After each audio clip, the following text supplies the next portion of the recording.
El debate sobre la política energética y la ampliación de la frontera extractiva retornó con fuerza a la agenda pública en Colombia. Busqué un libro para ver qué dice el tema. Hoy veremos 7 perspectivas fundamentales sobre la materia. Primero, el ingeniero de petróleos Andrés Gómez examina la relación entre la emergencia climática, la eficiencia operativa de los campos y el balance energético de la estimulación hidráulica. Segundo, el economista Álvaro Pardo desglosa la estructura de costos de este modelo y evalúa el impacto fiscal y de exenciones tributarias sobre la hacienda pública. Para la dimensión física del subsuelo, el geólogo Julio Fierro Morales analiza los riesgos geomecánicos, la sismicidad inducida y la integración de los pozos. El cuarto tema, el ciclo y la gestión del agua son evaluados detalladamente por el ingeniero civil Oscar Puerte Lucchini, mientras que la dimensión de la gobernanza, el legado socioeconómico regional y la movilización ciudadana son expuestos por la ambientalista Tatiana Roa Bendaño. El panorama de la legalidad técnica y las tensiones administrativas en el territorio nacional son analizados por la Corporación Podium a través de su programa socioambiental.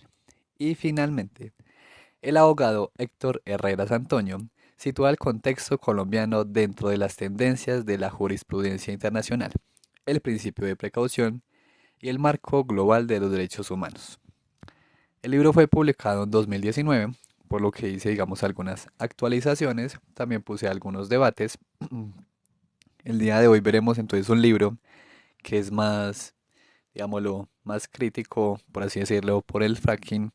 Y en uno próximo, que no sé cuándo lo voy a hacer, veremos la otra perspectiva, basado en un libro que es de la Universidad de Externado, en el cual digamos que está más, digámoslo más a favor. Así en este tendrá usted una visión, digamos, más en contra, pero pues obviamente basada en estudios reales, o por lo menos en un libro que analiza académicamente el fenómeno. Y en uno próximo pues ya veremos una visión más, digámoslo, a favor.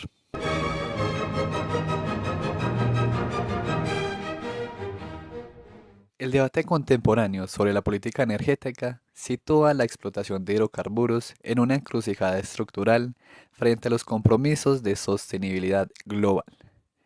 La necesidad de mitigar los efectos del cambio climático impone restricciones severas al uso de combustibles fósiles, cuya combustión representa la fuente primaria de emisiones de gases de efecto invernadero a escala planetaria.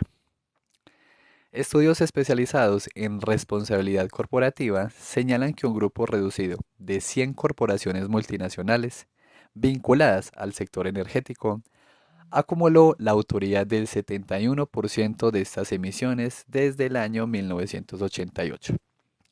Registros internos de empresas como Exxon evidenciaron que el conocimiento técnico sobre el impacto atmosférico de estas actividades existía desde la década del 70, un hecho que no alteró los planes de expansión de la producción de crudo.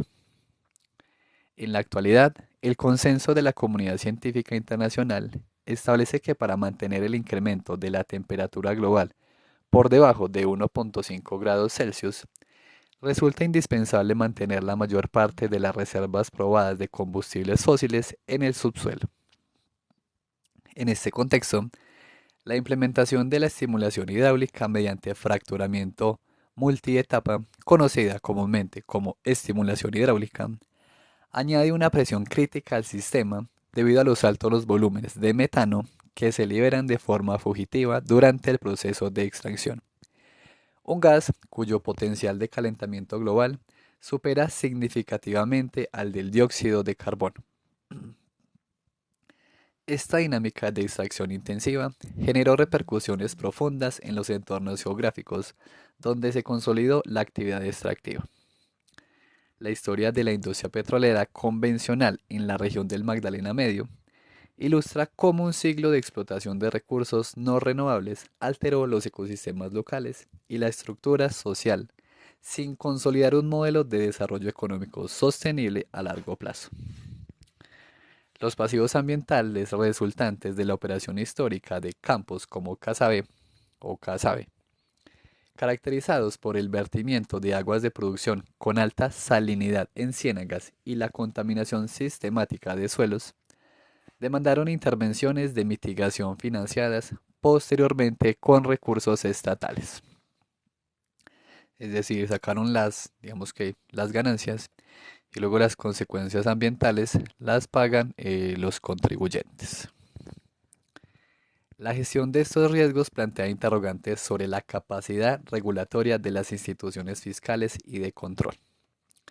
Accidentes operativos, como el ocurrido en el pozo Lizama 158 en el 2008, evidenciaron fallas de integridad mecánica en la infraestructura del subsuelo, lo que generó afectaciones severas en los cuerpos de agua circundantes y demostró la complejidad técnica que reviste el control de incidentes en yacimientos convencionales y no convencionales.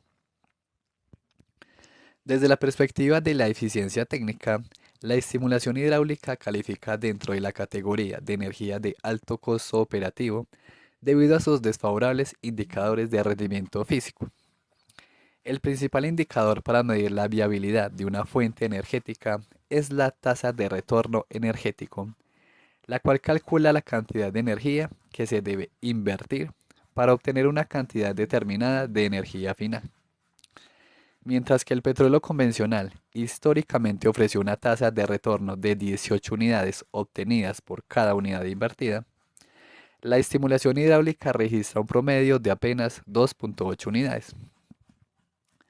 A este bajo rendimiento se suma una curva de declinación acelerada en los niveles de producción. Los pozos perforados bajo esta modalidad experimentan una reducción en su productividad de entre el 78 y el 87% durante los primeros 3 años de operación. Este comportamiento geológico obliga a las empresas operadoras a mantener un ciclo continuo de perforación de nuevos pozos para evitar la caída vertical de la producción total del campo.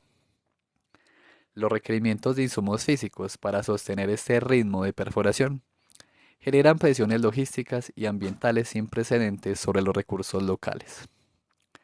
La operación de un solo pozo de estimulación hidráulica demanda un consumo diario de recursos hídricos que puede duplicar el consumo total de agua potable de centros urbanos e industriales como Barranca Bermeja, cuyo consumo promedio ronda los 45.000 metros cúbicos diarios. El agua utilizada en estos procesos incorpora aditivos químicos y retorna a la superficie con altos niveles de toxicidad y carga mineral, lo que impide su reintroducción en el ciclo hidrológico natural y la retirada de forma definitiva de la disponibilidad ecosistémica.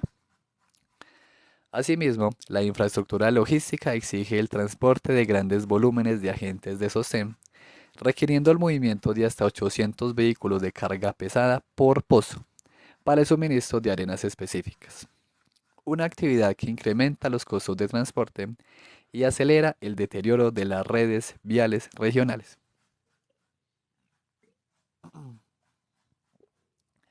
Bajo este marco de restricciones físicas y financieras, el uso de técnicas avanzadas de fracturamiento no opera como un mecanismo de transición gradual hacia matrices más limpias, sino que compite de manera directa por la asignación de capital de inversión y por la prioridad en la agenda de políticas públicas.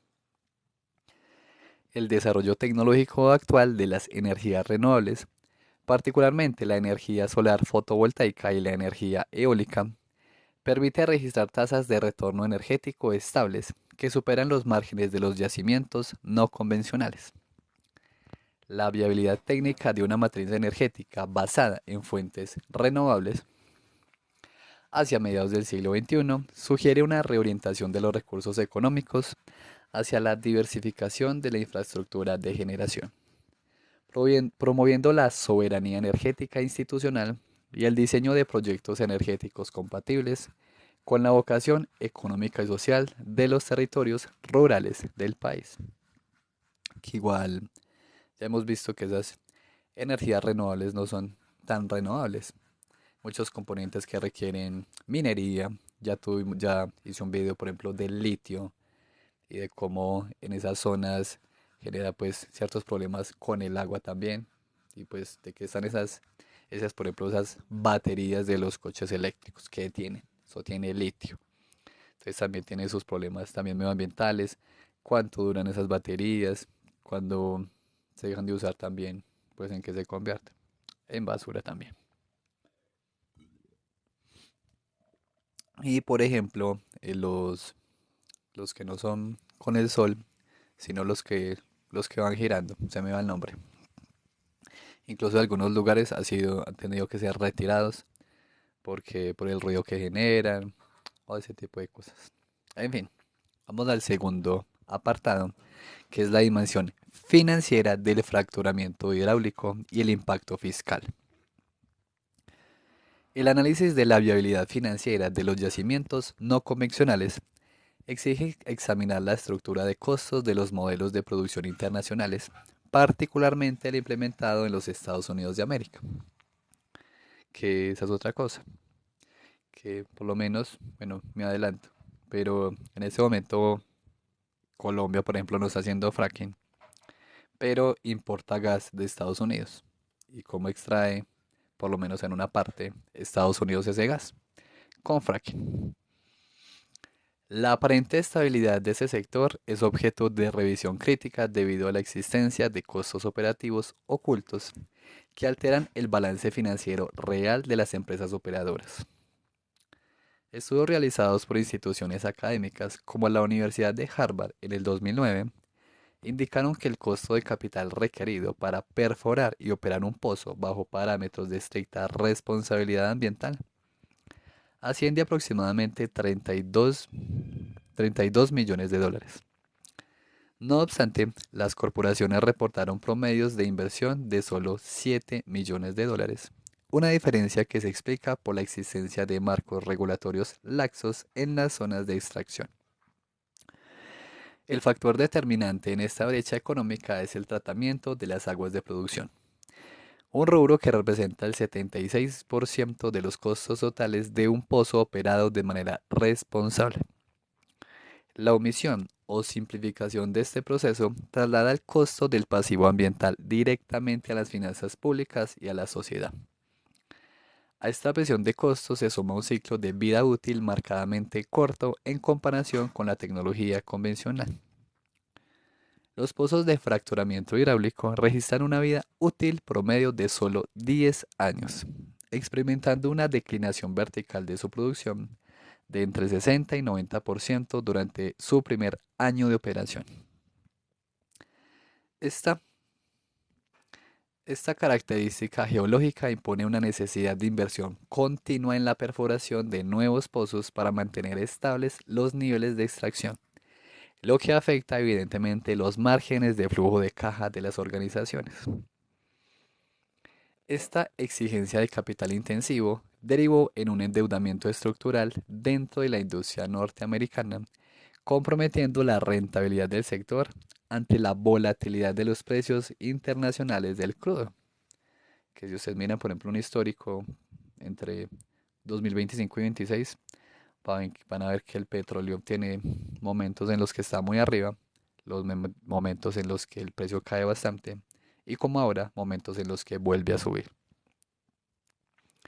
Durante el año 2008, un total de 28 empresas operadoras se declararon en estado de quiebra, seguidas por otras 26 corporaciones durante los primeros 8 meses del 2019.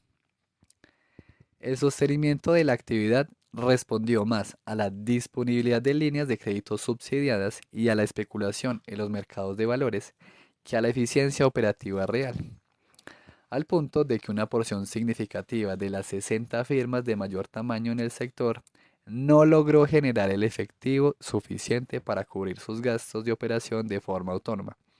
Esto también está relacionado con el hecho de que, a pesar de que el fracking era muy costoso en Estados Unidos, en términos geopolíticos a Estados Unidos le conviene ser, eh, digamos, soberano energéticamente. Entonces, claro, les daban ciertos subsidios a esas empresas para que, a pesar de que en términos reales no estaban generando ganancias, pues pudieran, digamos, como compensar, sobre todo cuando el precio cae mucho. Lo que habría que mirar es si hay otros países que pueden subsidiar hace, digamos, a ese tipo de empresas que no tienen la capacidad que tiene Estados Unidos. Al trasladar este escenario al contexto institucional colombiano, se observa que la introducción de estas tecnologías requiere de un marco de incentivos fiscales que afecta a los ingresos corrientes de la nación. En el año 2018, mientras la tarifa nominal del impuesto sobre la renta para las personas jurídicas se situaba en el 33%, la tasa efectiva de tributación pagada por las empresas del sector de hidrocarburos promedió únicamente el 7% debido a la aplicación de deducciones y exenciones tributarias especiales.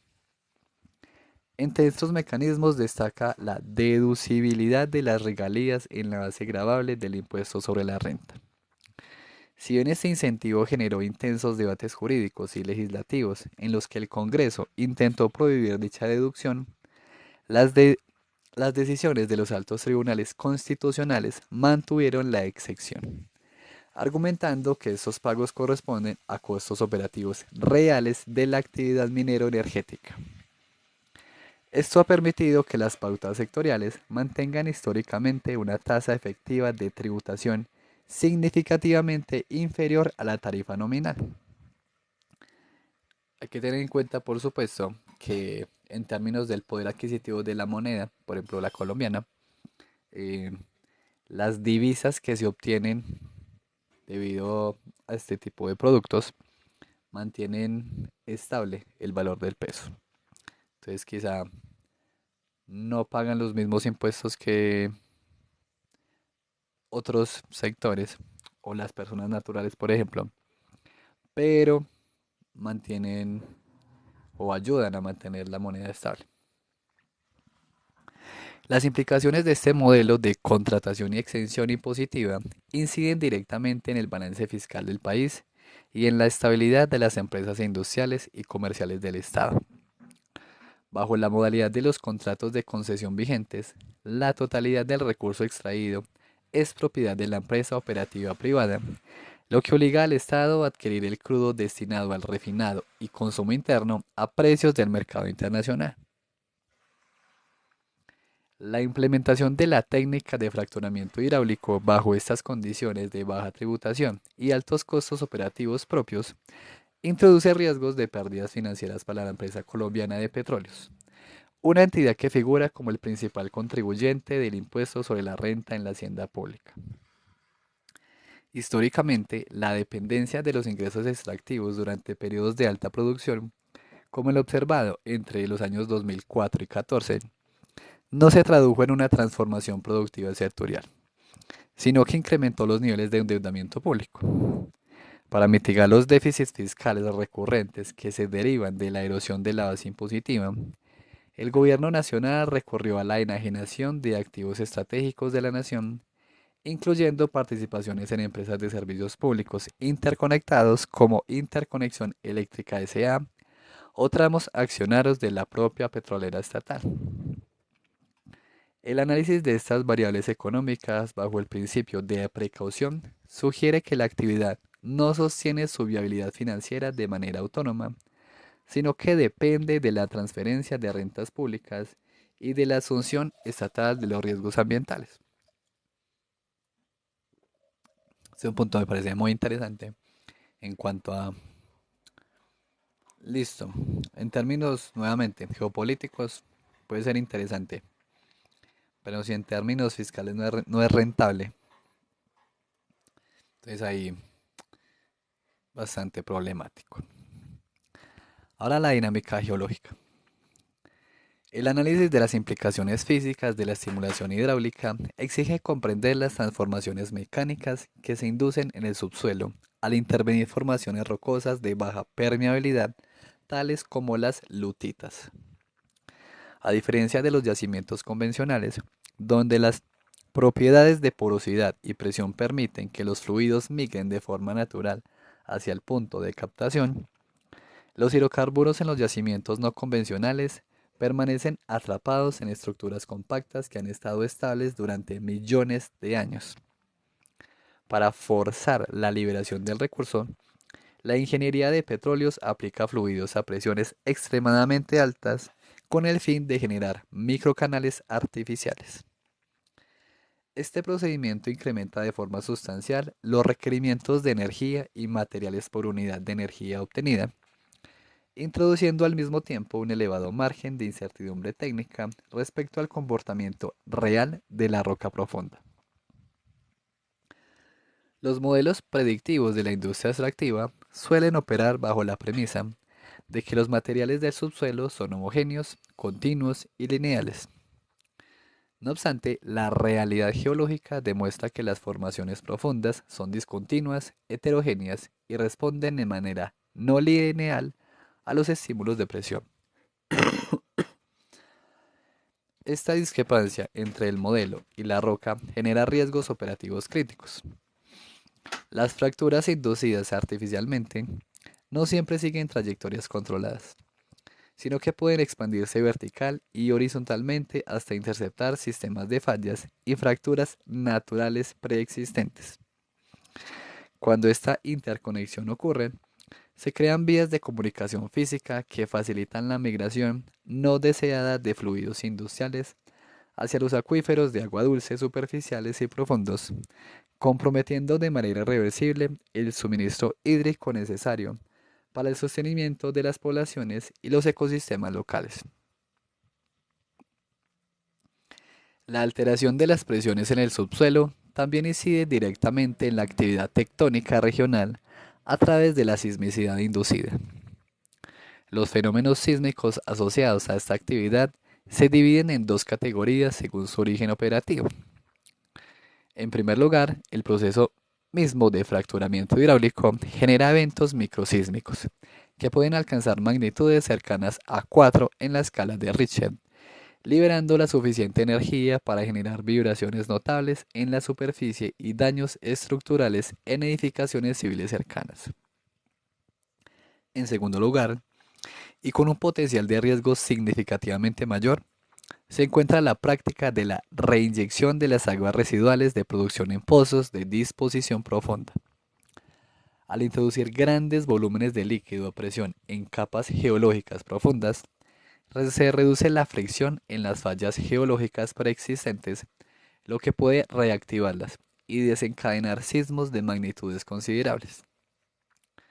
Un precedente de este tipo de inestabilidad se registró en los entornos de producción petrolera del municipio de Puerto Gaitán, Colombia, donde la actividad de disposición de aguas estuvo vinculada con un incremento anómalo en la frecuencia e intensidad de los eventos sísmicos locales. El fluido que retorna a la superficie después de la operación, conocido como agua de flujo de retorno, constituye un residuo industrial de alta complejidad química que plantea serios desafíos para la infraestructura de saneamiento. Este líquido está compuesto por una fracción de los aditivos químicos inyectados originalmente, que incluyen biocidas diseñados para eliminar la actividad bacteriana en el pozo y reductores de fricción con diferentes niveles de toxicidad. Sin embargo, el factor de mayor riesgo radica en las sustancias que el agua disuelve al entrar en contacto con la roca a altas temperaturas y presiones. El fluido regresa cargado de metales pesados, arsénico, sulfuros y elementos radioactivos de ocurrencia natural que se encontraban encapsulados en la matriz geológica. En la actualidad, la gestión tecnológica de estos lodos y aguas residuales carece de opciones de disposición final que anulen por completo el riesgo ambiental. El vertimiento o tratamiento deficiente en la superficie genera la contaminación de las redes fluviales, mientras que la reinyección profunda traslada la amenaza hacia las estructuras hidroeléctricas subterráneas. La seguridad operativa de este modelo depende de la integridad mecánica de los pozos, la cual se confía a sistemas de revestimiento compuestos por tuberías de acero y columnas de cemento. La evidencia estadística internacional cuestiona la infalibilidad a largo plazo de estas barreras físicas. Registros de operaciones en los Estados Unidos de América indican que aproximadamente el 6% de los pozos evaluados experimentaron fallas estructurales en sus sistemas de aislamiento dentro de los primeros 5 años posteriores a su construcción.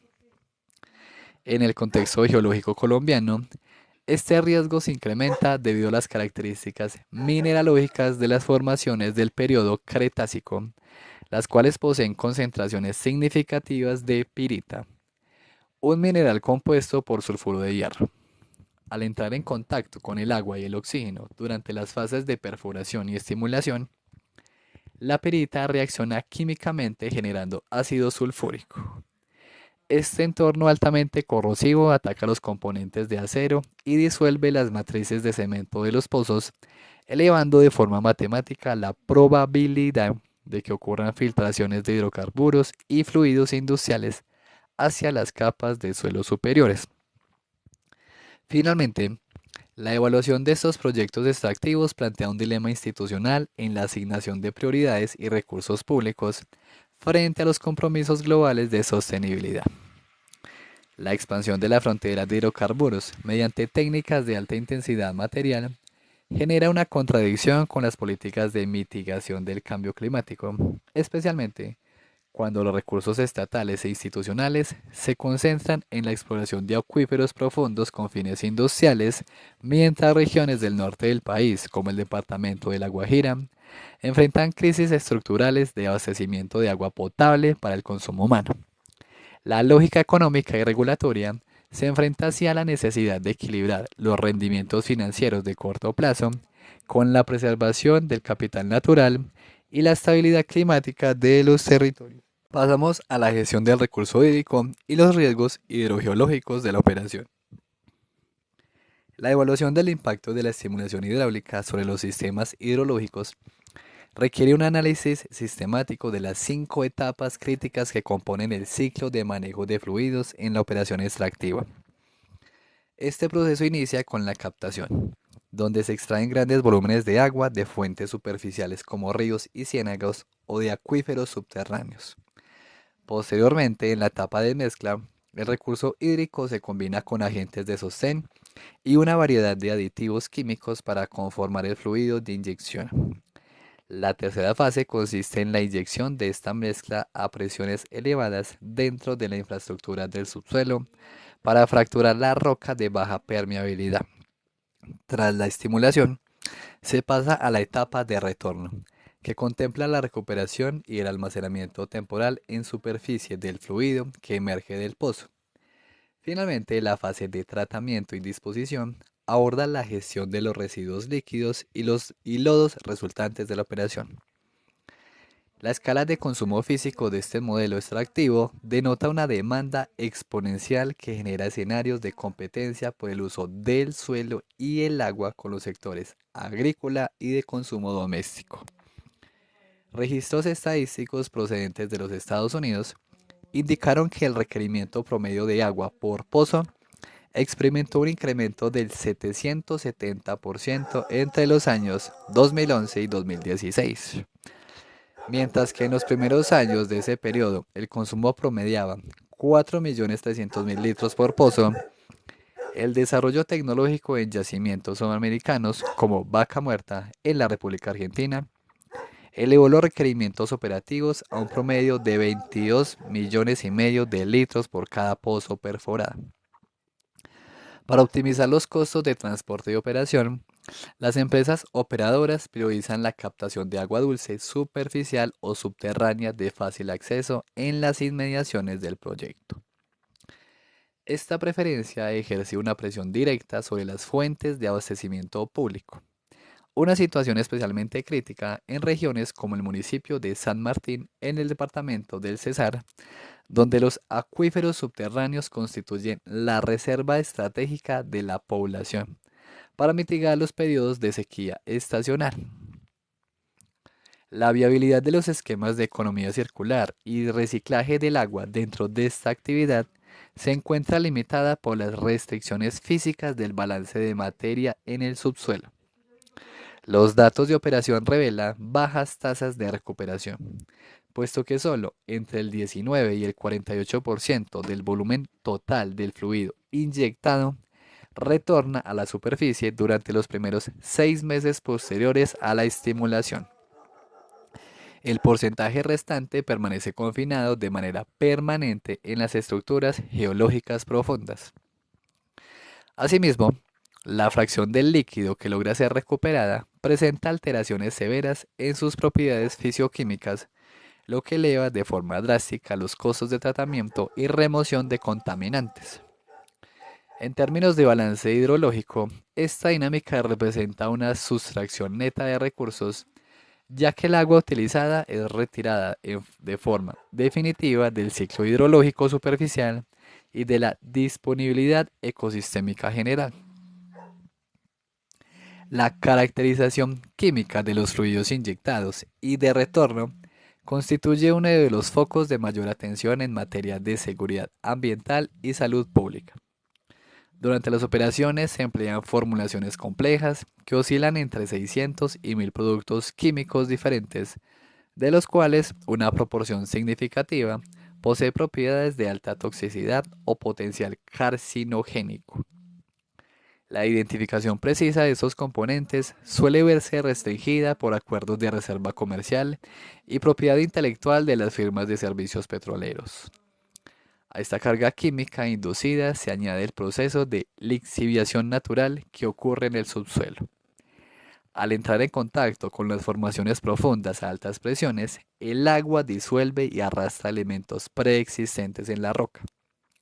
Como consecuencia, el fluido de retorno emerge con altas concentraciones de salinidad, metales pesados y radionucleidos de ocurrencia natural, específicamente los isótopos de radio 226 y radio 228, cuyas mediciones superan con frecuencia los límites permitidos por las normativas institucionales para vertimientos ambientales.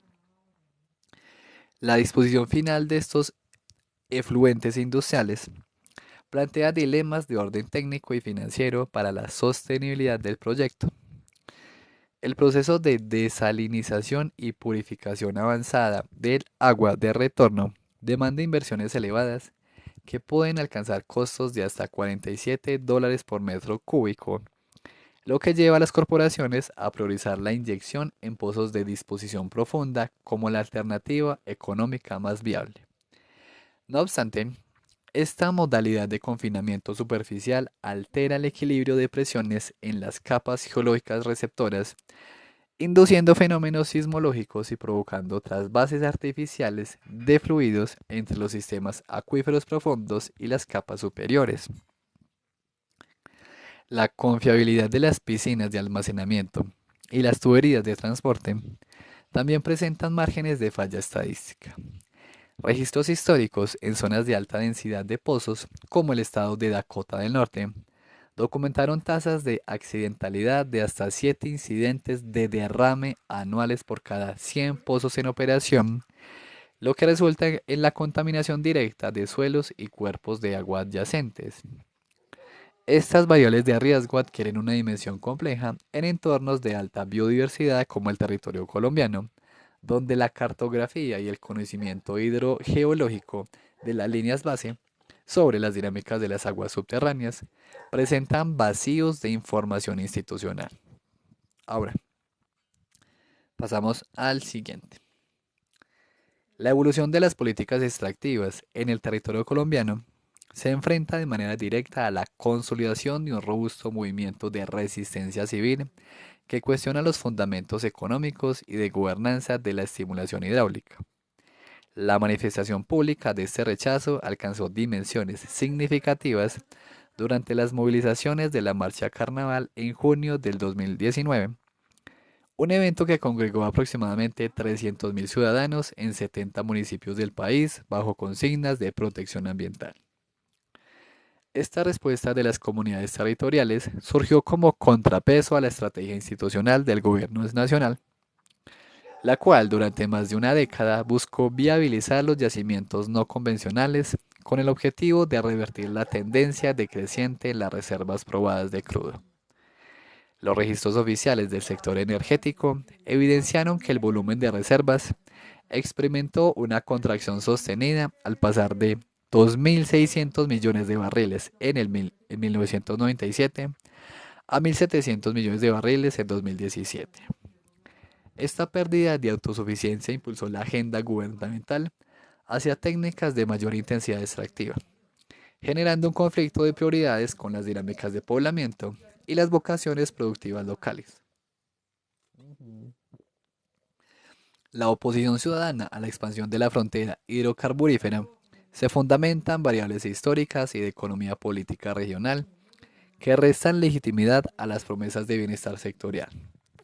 El análisis del balance socioeconómico tras un siglo de explotación convencional en departamentos como Casanare y la región del Magdalena Medio generó un escepticismo estructural en las comunidades. Un ejemplo de estas asimetrías institucionales ocurrió en el municipio de Yopal, el cual, a pesar de figurar como un centro neurálgico de la recepción de regalías petroleras, enfrentó una crisis prolongada de desabastecimiento de agua potable tras el colapso de su planta de tratamiento en el año 2011. Asimismo, en el municipio de Tauramena, la población recurrió a los mecanismos de participación ciudadana previstos en el ordenamiento legal, votando mayoritariamente en una consulta popular en contra de la ejecución de nuevos proyectos petroleros en su jurisdicción. La lectura que realizan los actores sociales establece que si la tecnología convencional heredó pasivos ambientales y deficiencias en la infraestructura básica, la introducción de técnicas no convencionales, con sus mayores requerimientos físicos de agua y energía, profundizará los índices de vulnerabilidad territorial. Este debate sobre la asignación de recursos y el modelo de desarrollo genera una división conceptual respecto al funcionamiento de los fines del Estado y la pacificación de los territorios.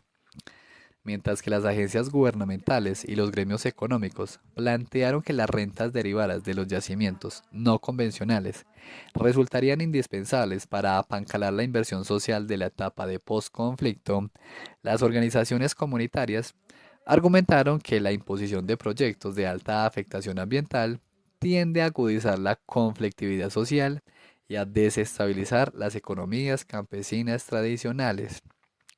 La canalización institucional de esta inconformidad se estructuró a partir del año 2017 con la creación de la Alianza Colombia Libre de Fracking, una coalición plural que articuló a colectivos juveniles rurales, líderes comunitarios de las zonas de influencia directa, sectores académicos y delegados políticos de diversas vertientes.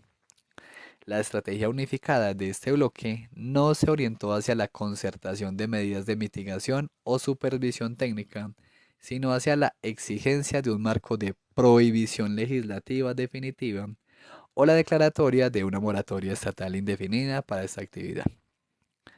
En el ámbito del derecho administrativo y la jurisprudencia, la presión del movimiento social y la aplicación de los principios del derecho ambiental transformaron el estatus jurídico de los hidrocarburos no convencionales.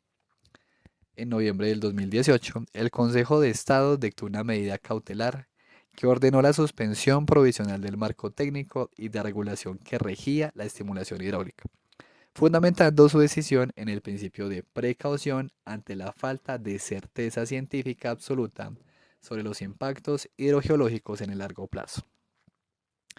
Como consecuencia directa de este freno judicial, la Autoridad Nacional de Licencias Ambientales procedió a suspender los trámites de evaluación y licenciamiento ambiental de los proyectos que la empresa colombiana de petróleos proyectaba desarrollar en los municipios de Barranca Bermeja y Puerto Wilches, al carecer de un marco normativo válido para la calificación de los estudios de impacto ambiental.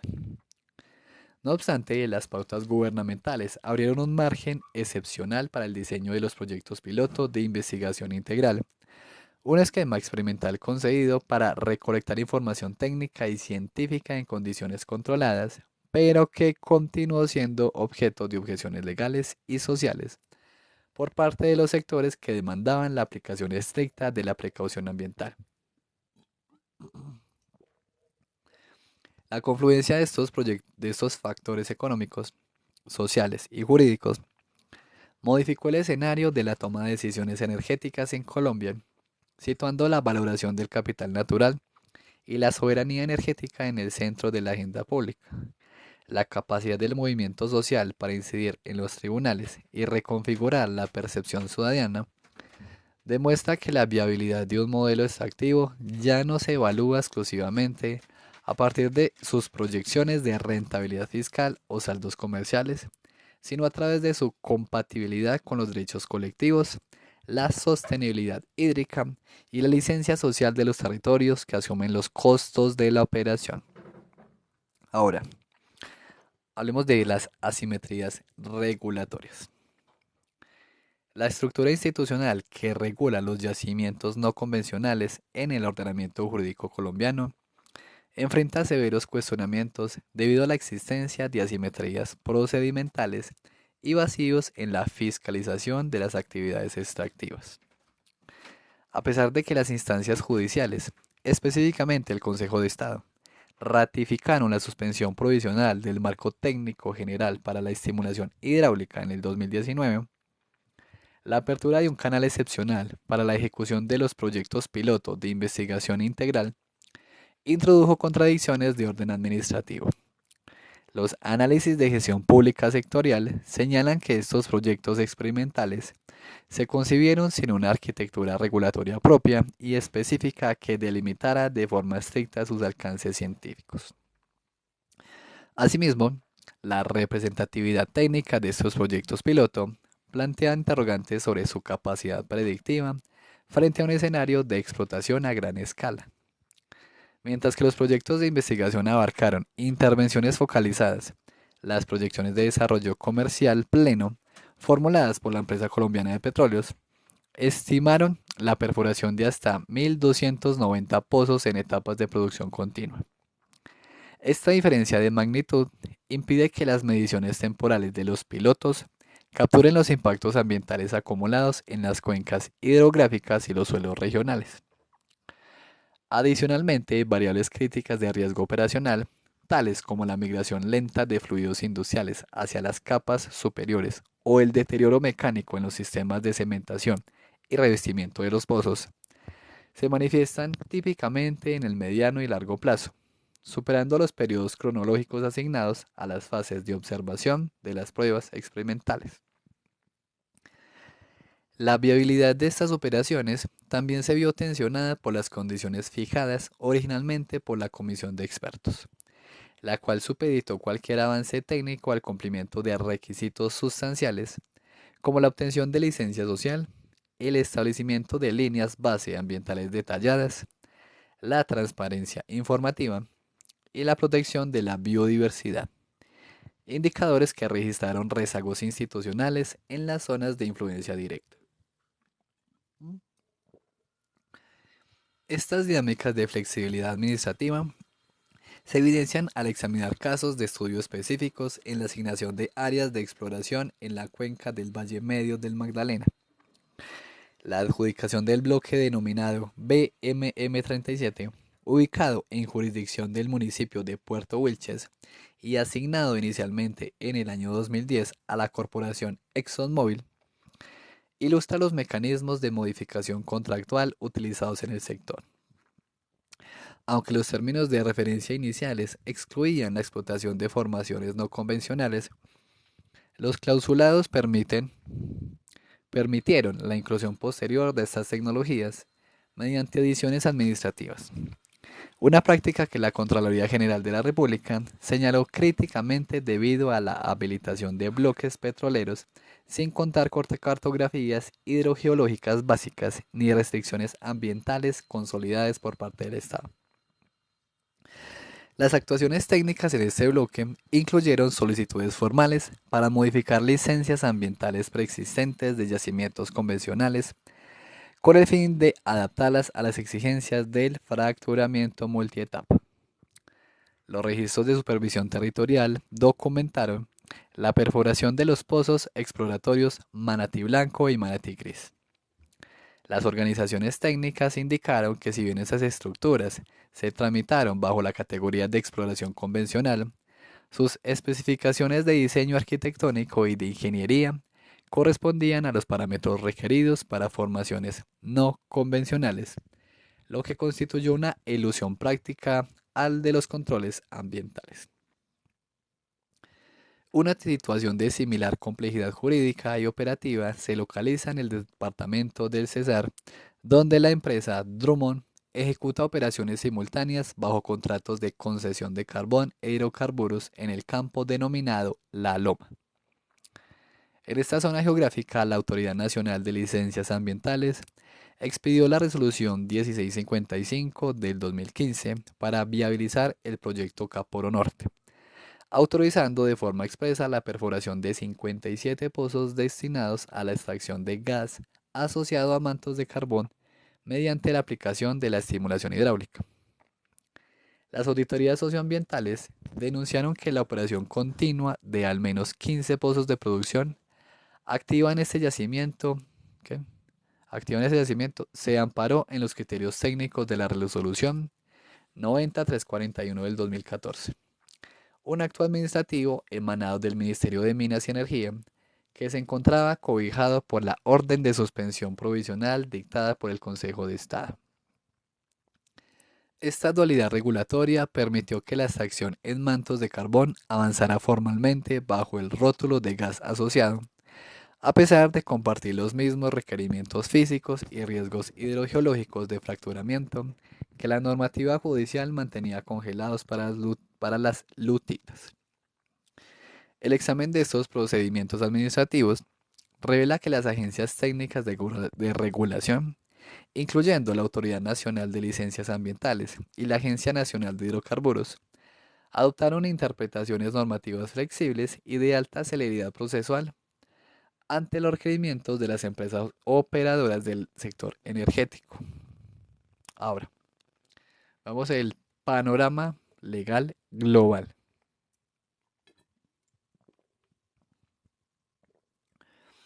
La evaluación jurídica de la estimulación hidráulica a nivel global se enmarca en una tensión regulatoria creciente entre la soberanía energética de los estados y la aplicación vinculante del derecho internacional ambiental y los derechos humanos.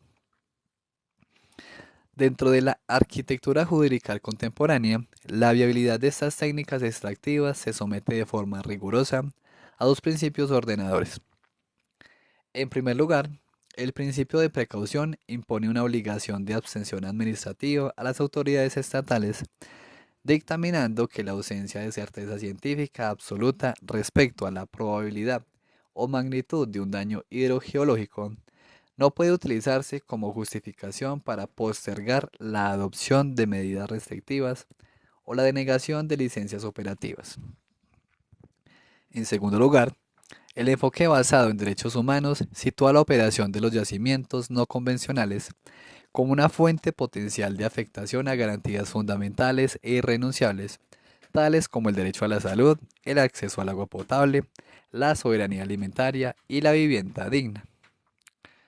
Este marco normativo exige que las instituciones públicas ejerzan una tutela especial sobre colectivos en condiciones de vulnerabilidad socioeconómica, incluyendo a las comunidades étnicas, la infancia y las poblaciones rurales, quienes asumen de forma desproporcionada las externalidades negativas de los entornos industriales de extracción. A pesar de que el continente norteamericano funcionó históricamente como el núcleo de desarrollo y maduración tecnológica de este modelo, las estructuras legales locales han incorporado restricciones severas basadas en la evidencia de riesgos ambientales acumulados. En los Estados Unidos de América, la descentralización de las competencias de ordenamiento territorial permitió que estados como Nueva York, Vermont, Maryland, Oregon y Washington decretaran la prohibición absoluta de la técnica o fijaran moratorias indefinidas en sus jurisdicciones, motivados por la documentación de impactos negativos en las fuentes de suministro de agua subterránea y en los indicadores de salud pública. De igual manera, en el territorio del dominio de Canadá, las provincias de Quebec y Nuevo Brunswick implementaron marcos restrictivos y prohibiciones específicas en sus estatutos internos para salvaguardar sus cuencas hidrográficas de la presión operativa de los yacimientos no convencionales. Esta tendencia hacia la restricción legal adquiere un carácter uniforme en el continente europeo, donde la aplicación del principio de precaución se integró directamente con las agendas institucionales de transición energética y descarbonización. La República Francesa lideró esta transición jurídica en el año 2011 al convertirse en el primer estado del mundo en prohibir formalmente la estimulación hidráulica mediante la expedición de una ley de la República. Una política que posteriormente se profundizó con la ordenanza de salida irreversible y el cese definitivo de toda actividad de extracción de hidrocarburos en su territorio hasta hacia el año 2040. En esa misma línea regulatoria, naciones como Bulgaria, Dinamarca, Irlanda, Alemania y el Reino de los Países Bajos estructuraron moratorias gubernamentales o prohibiciones legislativas directas. En el contexto de las naciones que integran el Reino Unido, las administraciones de Escocia, Gales e Irlanda del Norte mantuvieron de forma autónoma sus estatutos de veto, una postura a la que se sumó Inglaterra en el 2019 al declarar una moratoria técnica ante la imposibilidad metodológica de predecir o mitigar la sismicidad inducida por los pozos de fracturamiento. En el escenario latinoamericano se observan contrastes marcados entre estados que avanzan hacia la explotación intensiva y aquellos que adoptan medidas de contención jurídica. Entre los países que han integrado restricciones formalizadas destacan la República Oriental del Uruguay, que fijó una prohibición temporal de 4 años para la actividad, y la República de Costa Rica, que extendió su moratoria institucional para la exploración de hidrocarburos hasta el año 2050. En la República Federativa de Brasil, entidades territoriales de alta importancia agrícola como los estados de Paraná y Santa Catarina sancionaron leyes locales de prohibición para blindar sus recursos edáficos e hídricos.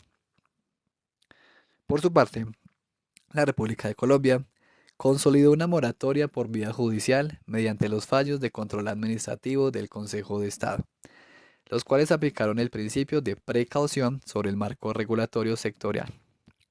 El contrapeso geográfico de la región se localiza en la República Argentina, donde se ejecuta una de las mayores operaciones de fracturamiento hidráulico del planeta en la formación geológica de Vaca Muerta. No obstante, incluso en ese contexto de alta explotación, subdivisiones político-administrativas como la provincia de Entre Ríos decretaron la prohibición de la técnica en sus suelos con el fin específico de preservar la integridad del sistema acuífero guaraní. Esta preocupación por la seguridad ambiental transfronteriza y la salud comunitaria también reconfiguró los marcos normativos en África y Oceanía. En la República de Sudáfrica, las regulaciones ambientales originalmente concebidas para habilitar el fracturamiento sufrieron reveses legales ante los altos tribunales, los cuales declararon la falta de competencia constitucional del Ministerio de Minas para legislar sobre materia de protección y control ambiental.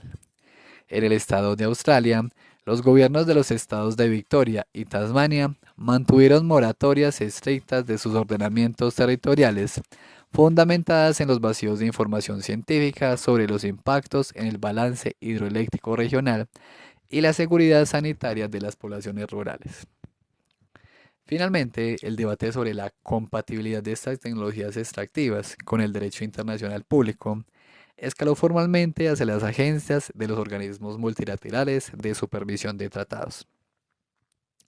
El Comité de Derechos Económicos, Sociales y Culturales de la Organización de las Naciones Unidas, al evaluar las políticas públicas en el hemisferio sur, recomendó de forma expresa la revisión y reconsideración de los proyectos de fracturamiento a gran escala debido a su interferencia con las metas globales de reducción de emisiones. Asimismo, el Comité para la Eliminación de la Discriminación contra la Mujer emitió pronunciamientos orientados a la suspensión de estas prácticas en Europa, señalando la existencia de impactos diferenciales negativos sobre los derechos socioeconómicos de las mujeres que habitan los entornos rurales. A nivel regional, La Comisión Interamericana de Derechos Humanos inauguró en el 2018 audiencias de revisión técnica para evaluar el impacto de los combustibles no convencionales en el continente americano, coincidiendo con las relatorías del Tribunal Permanente de los Pueblos que han calificado esta práctica como contraria a los estándares de preservación ecológica global. El examen sistemático de estos marcos jurisprudenciales indica la consolidación de un consenso institucional que define la estimulación hidráulica como una actividad de difícil reconciliación con las obligaciones vinculantes del Acuerdo de París, transformando la diversificación hacia fuentes de energía solar y eólica en un imperativo de orden legal para salvaguardar las condiciones de habitabilidad del entorno.